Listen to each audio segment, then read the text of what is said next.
वैसे तो रोहित शर्मा ने वनडे क्रिकेट में 3 दोहरा शतक लगाया है, लेकिन यह कहानी है रोहित के पहले दोहरे शतक की। एक कहानी है रोहित शर्मा ने जब क्रिकेट की धरती पर बतौर हिटमैन अवतार लिया था। उस दिन हिटमैन ने एक ऐसी विशाल पारी को अंजाम दिया था जो रोहित के लिए यादगार तो दुनिया के लिए मिसाल बन गई, जिसकी कल्पना करना कंगारुओं से भी परे था। साल 2013 ये वही दौर था जब भारत की त्रिमूर्ति ही सामने वाली टीम का विनाश कर देती थी। ऐसे में ऑस्ट्रेलिया टीम भारत दौरे पर आई थी, जिसमें 7 मैचों की वनडे सीरीज खेलना था। अब ऑस्ट्रेलिया टीम के पास भारत में भारतीय टीम को उनके लोगों के सामने हराने का सुनहरा मौका था, क्योंकि भारत दुनिया की इकलौती ऐसी टीम थी जो कंगारुओं की बादशाहत खत्म कर रही थी। तो इस कहानी की शुरुआत एकदम शुरू से करते हैं। 13 अक्टूबर 2013 इस दिन एक ऐसी सीरीज की शुरुआत हुई जैसी सीरीज ना तो आज से पहले हुई थी ना आज के बाद कभी खेली गई, क्योंकि 7 मैचों में से 2 मैच बारिश के कारण रद्द हो चुका था। बावजूद उसके केवल 5 मैचों में ही 3000 से ज्यादा रन बन गए। ऑस्ट्रेलिया टीम हर दूसरे मैच में 350 से ज्यादा रन बना रही थी। जवाब में भारतीय टीम की त्रिमूर्ति रोहित धवन कोहली ही उस टारगेट को पौना साबित कर देते थे। इस पूरे सीरीज में भारतीय टीम ऑस्ट्रेलिया को कड़ी टक्कर दे रही थी। अब यह सीरीज 2-2 की बराबरी पर आ खड़ी थी। 2 नवंबर 2013 इस सीरीज का निर्णायक मुकाबला बंगलुरु के एम चिन्नास्वामी स्टेडियम में खेला जाना था। टॉस ऑस्ट्रेलिया ने जीता और पहले भारत को बल्लेबाजी करने के लिए आमंत्रित किया। अब रोहित धवन की जोड़ी पारी की शुरुआत करती है और धवन ने तीसरे ओवर में लगातार 3 चौके मार कंगारुओं पर धावा बोल देते हैं। अब रोहित शर्मा ने भी बड़े हिट लगाना शुरू कर दिया। एक के बाद एक प्रहार किए जा रहे थे। कंगारुओं के पास इन दोनों का कोई तोड़ नहीं था। अभी मात्र 15 ओवर ही बीता था कि टीम का स्कोर 100 रनों के पार जा चुका था। अब दोनों खिलाड़ियों के बीच पहले विकेट के लिए 112 रनों की पार्टनरशिप होती है, लेकिन तभी शिखर धवन 57 गेंदों पर 60 रनों की पारी खेल डॉल्टी की गेंद पर एलबीडब्ल्यू आउट हो जाते हैं। अब यहाँ स्कोर 300 के पार जाना तय था, क्योंकि अब रोहित शर्मा और विराट कोहली की जोड़ी मैदान पर होती है। लेकिन एक शॉट के दौरान विराट कोहली रोहित शर्मा की गलती की वजह से रन आउट हो जाते हैं। अचानक से पूरे स्टेडियम में सन्नाटा छा गया, मानो भारतीय दर्शक ने मौत का मंजर देख लिया हो, और साथ में कंगारू बीच मैदान में खुशी के मारे उछल रहे थे। अब रोहित शर्मा का साथ देने सुरेश रैना क्रीज पर आते हैं, लेकिन कोहली के आउट होने की वजह से रोहित का बल्ला कुछ पलों के लिए थम सा गया। लेकिन जब दोबारा से रोहित शुरू हुए तो रुकने का नाम नहीं लिया और अब पहले से भी ज्यादा विकराल नजर आ रहे थे। सुरेश रैना भी उनका बखूबी साथ निभा रहे थे, लेकिन तभी सुरेश रैना 30वें ओवर में 28 गेंदों पर 30 रन बनाकर डॉल्टी का शिकार हो जाते हैं। और जब भारतीय टीम का स्कोर 34 ओवरों में 207 रन था, तभी sixer king Yuvraj Singh Faulkner की गेंद पर विकेट कीपर को कैच थमा पवेलियन वापस चले जाते हैं। रोहित एक तरफ से रन बना रहे थे, लेकिन लगातार विकेट गिरते जा रहे थे। अब कप्तान MS धोनी खुद रोहित शर्मा का साथ देने मैदान पर आते हैं और उसी बीच रोहित शर्मा ने इसी शॉट के साथ अपना शतक पूरा कर लिया। अब भारतीय टीम का स्कोर 38 ओवरों में 218 रनों पर केवल 4 विकेट ही था। उसके बाद तो रोहित शर्मा ने छक्कों की बरसात सी कर दी। रोहित शर्मा की आज एक विध्वंसक पारी से बचना कंगारुओं की बस की बात नहीं थी। फिर सामने कोई भी गेंदबाज हो, उसका हाल वही होता जो रोहित शर्मा चाहते थे।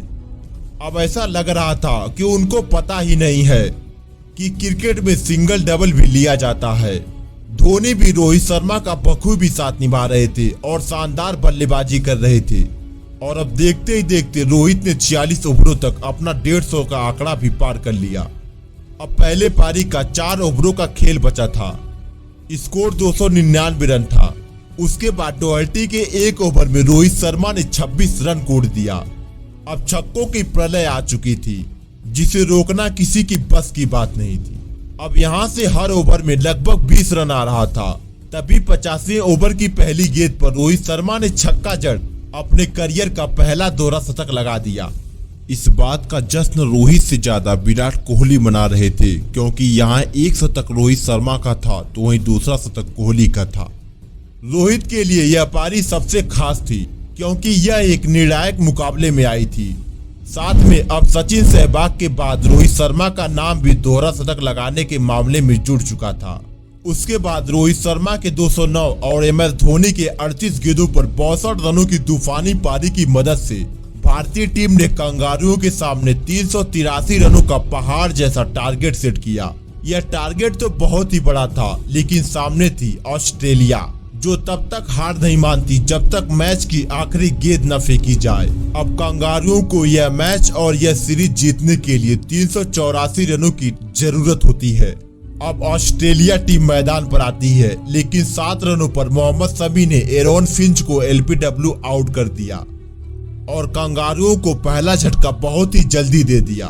उसके बाद ह्यूज ने पारी को संभाला और स्कोर को तेजी से 50 रनों के पार पहुंचाया, लेकिन तभी रविचंद्र अश्विन ने ह्यूज को युवराज के हाथों कैच करा दिया। अब कप्तान जॉर्ज बेली मैदान पर आते हैं और अभी मात्र 4 रन ही बनाया था कि धोनी की मास्टरमाइंड की वजह से बेली रन आउट हो जाते हैं। कंगारू इस झटके से उभर पाते कि अगले ही ओवर में अश्विन ने हेडिन को बोल्ड कर दिया। अब ऑस्ट्रेलिया टीम का स्कोर 17 ओवरों में 74 रनों पर 4 विकेट हो चुका था। सामने टारगेट था 384 रनों का और अब यहां लग रहा था कि ऑस्ट्रेलिया टीम यह मैच यहीं पर हार चुकी है, लेकिन यह तूफान आने से पहले की शांति थी। अब मैदान पर ग्लेन मैक्सवेल की आंधी आती है और मैक्सवेल मैदान के चारों तरफ छक्कों की बरसात से कर देते हैं और देखते ही देखते मात्र 18 गेंदों पर ही अपनी 50 पूरी कर लेते हैं। लेकिन 132 के स्कोर पर शमी ने ओक्स को बोल्ड मार आधी टीम को पवेलियन भेज दिया, लेकिन खतरा अभी भी टला नहीं था, क्योंकि ग्लेन मैक्सवेल की मार भारत को हार का मुंह दिखा सकती थी। लेकिन अगले ही ओवर में विनय कुमार ने जडेजा के हाथों मैक्सवेल को कैच करा दिया। अब 150 रनों के भीतर कंगारुओं के 6 विकेट गिर चुका था, लेकिन कंगारुओं को ऐसे हार स्वीकार करने के लिए विश्व विजेता नहीं कहा जाता है, क्योंकि उसके बाद जेम्स फॉकनर और शेन वाटसन मैदान पर होते हैं और ये दोनों ही हार मानने को तैयार ही नहीं थे। और अब दोनों छोर से लगातार चौकों छक्कों का तूफान आ रहा था और उसी बीच फॉकनर ने अपना 50 पूरा कर लिया, लेकिन शेन वाटसन ने केवल 22 गेंदों पर ही 49 रन बना दिया था। ये दोनों ही बल्लेबाज अपनी टीम को जीत के करीब पहुंचा रहे थे, लेकिन तभी जडेजा ने वाटसन को पवेलियन का रास्ता दिखा दिया। उसके बाद कुल्टन नाइल को भी जडेजा ने आउट कर दिया। लगातार समय समय पर विकेट तो गिर रहे थे, लेकिन मुसीबत तो जेम्स फॉकनर बने हुए थे, जिनके बल्ले उस दिन चौके छक्के नहीं आग उगल रहे थे। और उसी बीच फॉकनर ने मात्र 57 गेंदों पर ही अपना शतक पूरा कर लिया। ऑस्ट्रेलिया टीम का स्कोर 39 ओवरों में 298 रनों 8 विकेट हो चुका था। यहां से दरकार थी मात्र 66 गेंदों पर 86 रनों की, जो आसान लग रहा था क्योंकि फॉकनर अच्छी बल्लेबाजी कर रहे थे।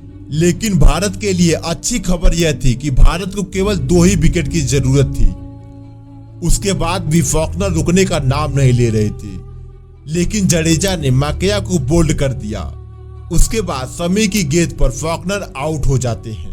भारतीय टीम का यह जश्न बता रहा था कि भारत यह मैच कितनी मुश्किल से जीता है, और इसी जीत के साथ भारत ने इस मैच को जीता और इस सीरीज को जीता, साथ में कंगारुओं के गुरूर को तोड़कर चकनाचूर कर दिया। और रोहित शर्मा को दोहरे शतक के लिए मैन ऑफ द मैच चुना गया, तो वहीं प्लेयर ऑफ द सीरीज भी रोहित शर्मा को ही दिया गया। और आगे भी इसी तरह की खतरनाक कहानियां देखने के लिए चैनल को सब्सक्राइब जरूर कीजिएगा। और आपका अपना कीमती समय देने के लिए बहुत बहुत धन्यवाद।